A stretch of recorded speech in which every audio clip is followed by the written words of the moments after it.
Welcome everybody to the first episode of Buzzmajid's Rival Watch, and today we're going to be talking about the three big games from matchday 17: Real Madrid Rayo Vallecano, Atletico Madrid Getafe, Barcelona versus Leganes.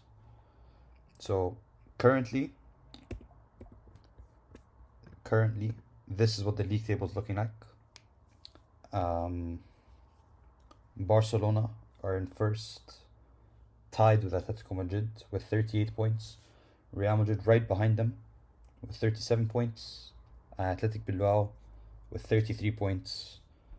However, Real Madrid and Atletico Madrid both have a game in hand over Barcelona.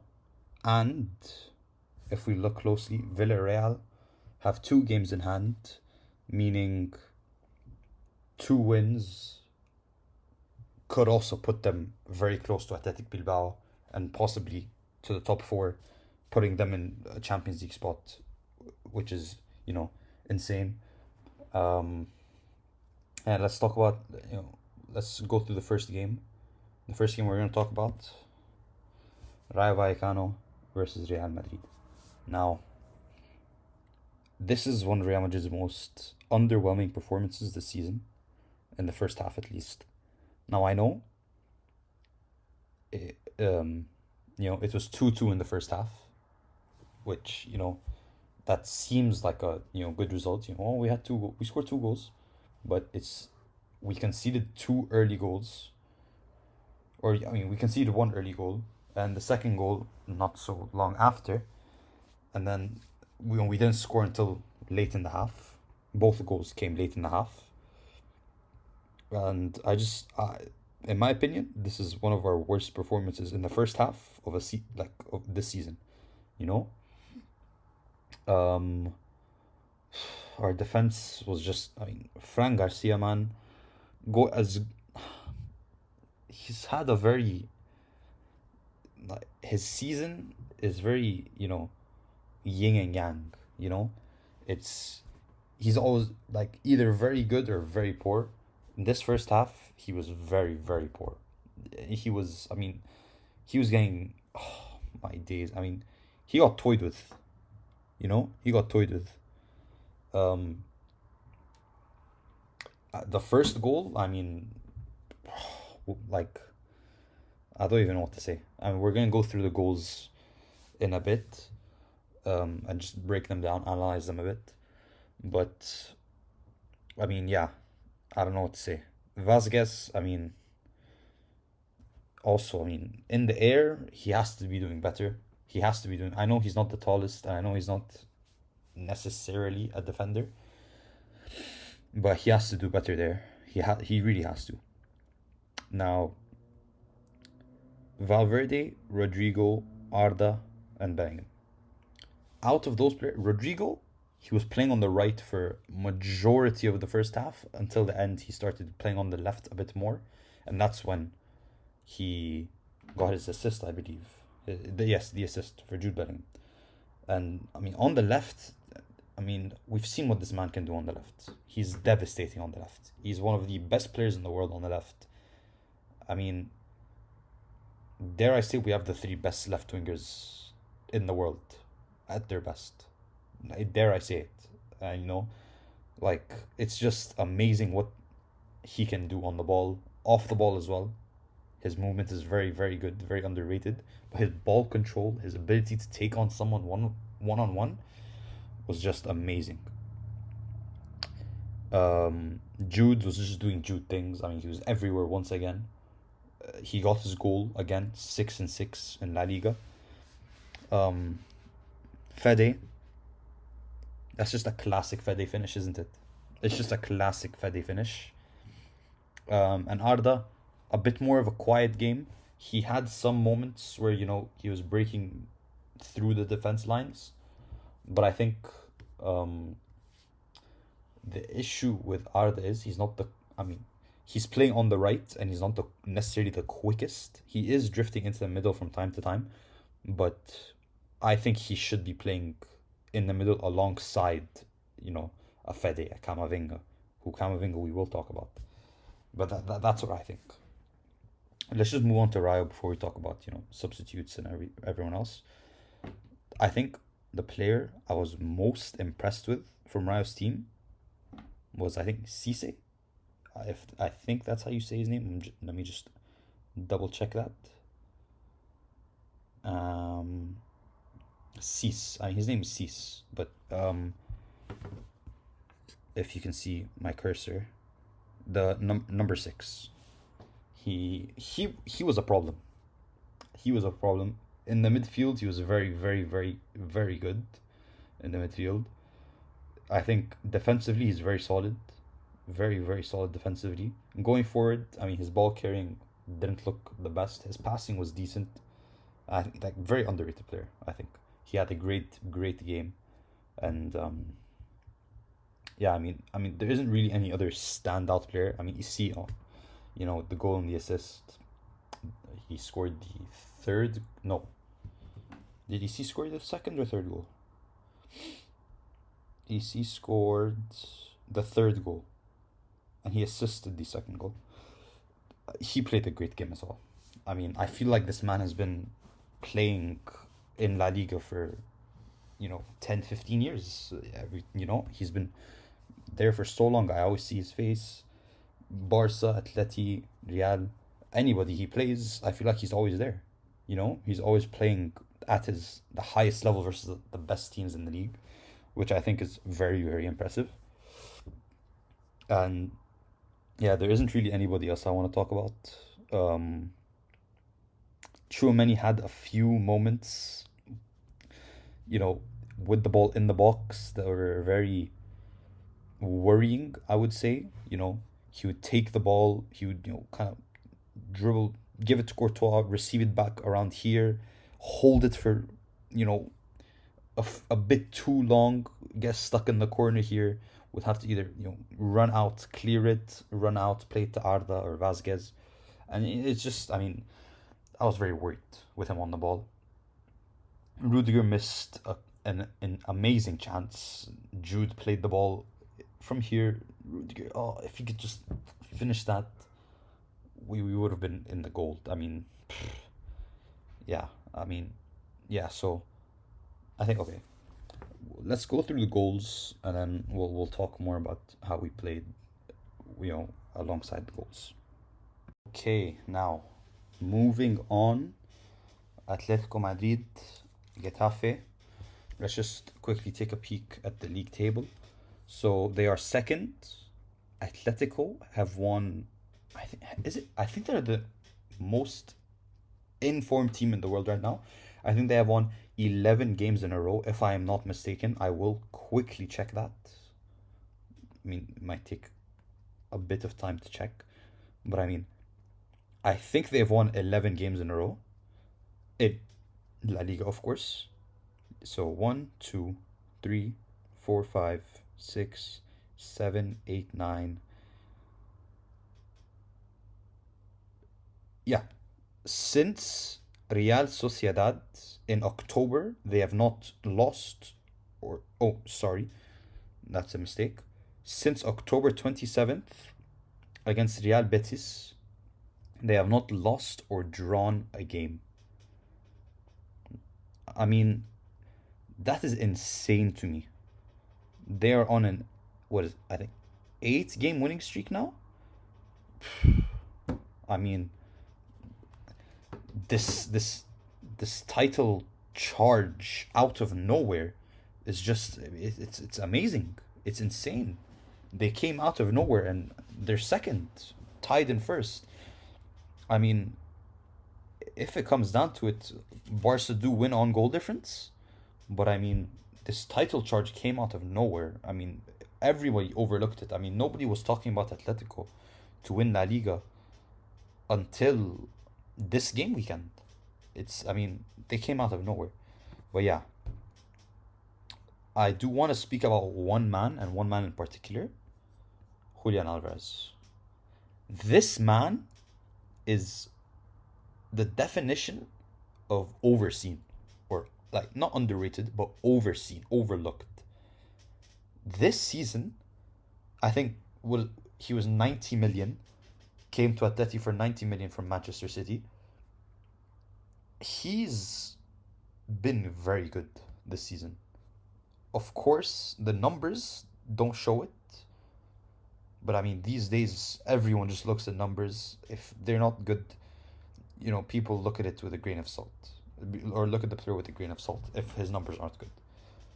But I mean, his numbers aren't amazing, but him himself has been amazing this season. You know, let me just quickly check his numbers, and we'll talk about him a little bit more. But let's talk about some other players. Griezmann has been very good as well. Um, I mean, Oblak was very good. Oblak was very good throughout the entire game. Llorente had a very decent game. I mean, their whole defense. I mean, they had a very good defensive game, in my opinion. Atleti, they defended very, very well against Getafe. They limited, you know, they limited the shots. They limited them to one shot on target. You know, I mean, defensively, Atleti played a great game. They played a great defensive game. But yeah, so Julian Alvarez this season has 5 goals and 2 assists in La Liga and 4 goals in the Champions League, which so that means he has in 17 games in La Liga he has 7 GA, and in 6 Champions League games he has 4 GA, which means in 23 games this season he has a total of 11 GA, which obviously when you put it like that it doesn't sound great, but Jude Bellingham this season, I know they're uncomparable. Jude Bellingham is a midfielder, Alvarez is a striker. Jude Bellingham this season, he was on a 14-game goal. I mean, people call it a goal drought. It's not a drought, but he was on a 14-game goal drought supposedly. And I mean, look at him now. He's getting going. It's like that quote, I think by Ronaldo, of the ketchup bottle. Once the ketchup starts coming out, everything will flow. And it's like football. Once you get that first goal, the rest just start to flow nicely. It's amazing. So I think Alvarez, maybe not this season. I mean, he's still starting over Sorloth most of the time. Looking at Atleti's past games, against in the Champions League, he started over Sorloth, got a goal. Against Sevilla, he started over Sorloth, didn't get a goal, but still, I mean, he's starting. And I mean, in the league and Champions League at least, he's been starting over Sorloth for the most part. Now let's talk about Sorloth.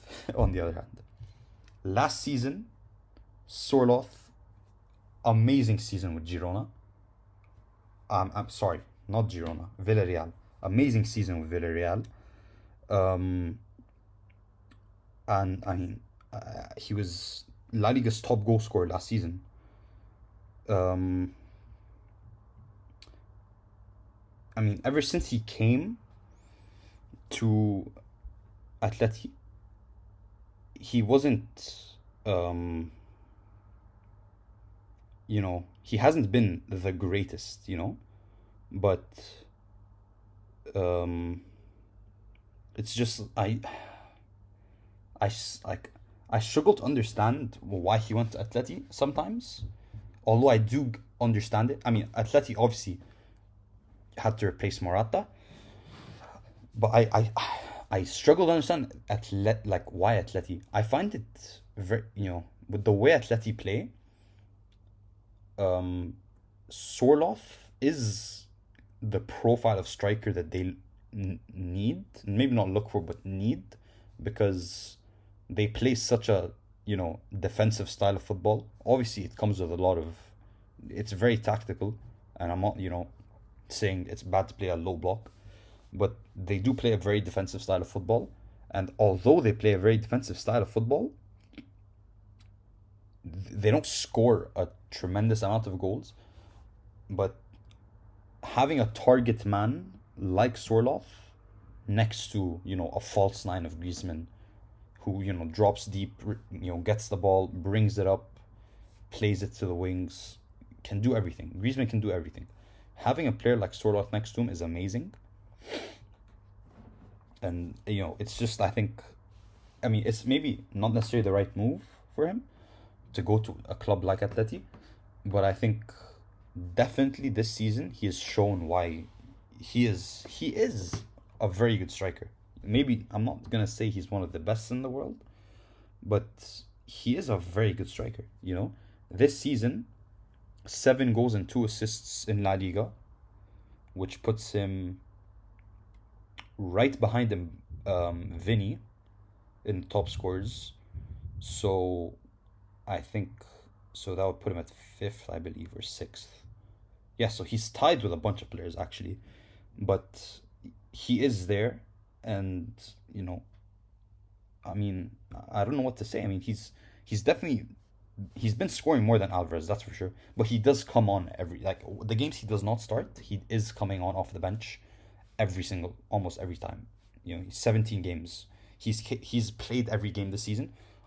Obviously, with the fact that he hasn't been starting every game, he has been playing every game. Let's talk a bit about Getafe. Now, I hate Getafe. I hate their system. I hate the way they play. I hate everything about them. Last season, we struggled a lot against them. At home, with the Jude Bellingham late Twitter. This season, however, we showed them up. We played a great game against them. Now Atleti, they did play a great defensive game, but they didn't score until very late on. We're gonna review their goal quickly. I didn't see much from Getafe, or enough, but I think it was a very close game. I'm not gonna sit here and say Atleti dominated, and won easy. It was a very close game. Getafe are a decent side, but I think Atleti were gonna get the goal eventually. It was just a matter of when, and let's just move on to the goal right now and review it. Okay, moving on. Barcelona versus Leganes. Now, I don't know what to say about this. I know what to say obviously about this game, but I am so happy. I am so happy. I'm one of the biggest hate watchers for Barcelona. I will hate watch this team until the day I die. But this game made me so happy. And Flick being not able to manage his team is very, very clearly shown. It's so clearly shown, and we have a few players that we need to talk about here. Lewandowski, horrible performance. This is what we saw more or less from him last season. This is the kind of performances we saw throughout the entirety of last season from him, or throughout 80% of last season. This is what we saw from him. Not very bad performance, very bad performance, very poor performance for him, in my opinion. He missed so many chances. He was dropping a lot deeper than he usually does. Because the reason why Flick works so well with Lewandowski is because Lewandowski is a target man, right? He wants to get the ball at his feet, in and around the box, around here, and he'll get the job done. He will finish it off. But last season under Xavi, he was dropping deep. He was trying to play that false 9 role. It does not work. It does not work for him. He is not that kind of player. I don't think he will ever be that kind of player. He needs to be in the box, receiving the ball in this area, and it's gold from there. It's goals. It's raining goals from there. It's an amazing. It's over for everyone from there. And yeah, Just not a great performance from someone who's supposed to be winning top scorer this season. That was just not the best performance. Lamine Yamal. I don't know what went through Barca, like the staff's head, to keep this kid on the pitch after sustaining an. I mean, they called it a knock. My commentators called it a knock, but I mean, we saw the result. I mean, we see the result now. He's out for a month. Like, I don't see why they kept him on. Obviously, they were behind due to an early goal. You cannot keep him on. This is the case of what he clearly got hurt, right? He was hurt. His ankle. He hurt himself. When a player gets an ankle injury, this happened with Jude last season, where in the same game, I think it was against Girona, he twisted his ankle twice in the same game. The same ankle, twisted it twice, and he was out for a month after that, or 3 weeks. You should not keep a player on after sustaining ankle injury, because when they're running, when they're moving, when they're passing, they're putting their ankle is supporting their entire, like, their body weight, and you can't have them on the pitch playing the way they want to play when they hurt their ankle. You can't. And we see now Lamine out for a month is a huge miss for them. I mean, he could this especially this period of time when the league is so close, when we have Atleti tied on points, Real Madrid 1 point away. It's you can't afford to make mistakes and keep him on. You cannot do that. There was such an easy fix of what to do when if Lamine gets injured. There's an easy fix on the bench. There is an easy way to bypass the situation. If Lamine's injured, you can either move Rafinha to the right. I mean, Fati was not available this game, and move Olmo to the left, Pedri to the 10, where he doesn't play his best game. Pedri's best game, I believe, is in a deep line playmaking in a 6. Pedri this season is a 6, and he's proven that he's been very, very good in the 6. Or there's so many options. Take off Lamine, put in Fermin Lopez, move Rafinha to the right if you want, move Fermin to the left, keep Fermin on the right, whatever you want. But you have options, but you still decide to keep him on, which Ferran Torres is what you could have brought on. And I don't know why they decided to keep him on. He's injured now for a month. And looking at Barca's fixtures for the next month, they have Atletico Madrid this weekend for match day 18. And then they have, they should win their Copa del Rey game. But then they have Athletic Bilbao away, which is, again, another difficult game. Athletic Bilbao are 4th with 33 points. They have back-to-back tough La Liga games without Lamine Yamal. I don't understand. Take him off and have him be ready for Atleti, and you're gold. You're fine. It doesn't make sense to me why you would keep him on, because now you jeopardize both Atleti and Bilbao. Both those games. And Bilbao away. Which is, Barca really made a mess of this game. Eric Garcia, what a performance. His ball playing ability. I never thought of Eric Garcia to be a ball playing centre back. But this game showed me, it opened my eyes. This was an amazing ball playing performance. His ability on the ball is amazing. He can drive, he can pass, he can hit it long. Honestly, Eric Garcia, very good performance. Let's move on to Leganes.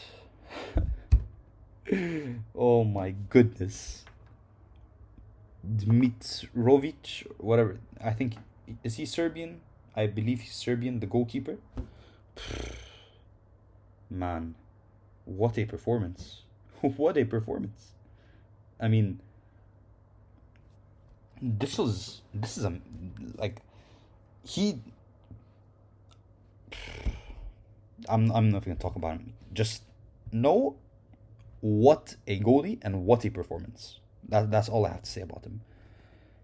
Cisse. Oh, okay. Now I see. I mixed up this Cisse with this Cisse. I meant I would like to eliminate everything I said about this Cisse. This is who I was talking about. This is who I actually want to talk about. This man right here. What a performance he just put up. In a midfield versus Pedri and Casado and Olmo, to put up a performance like that,